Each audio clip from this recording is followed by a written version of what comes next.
Solve. 4 times the quantity x plus 2 is equal to 36. Let's distribute the 4 into the parentheses. 4 times x is 4x. 4 times 2 is 8, so that's plus 8 equals 36. Now we'll subtract 8 from each side. So we have 4x plus 8 minus 8 equals 36 minus 8.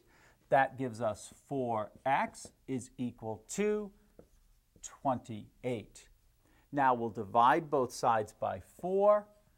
4x divided by 4 equals 28 divided by 4. We remove a factor of 1 here, and 28 divided by 4 is 7, so x is equal to 7.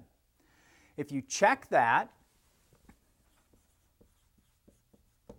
we would substitute the 7 in place of x, so we'd have 4 times 7 plus 2.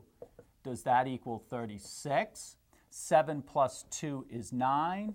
4 times 9 does equal 36. It checks, and therefore the solution is 7.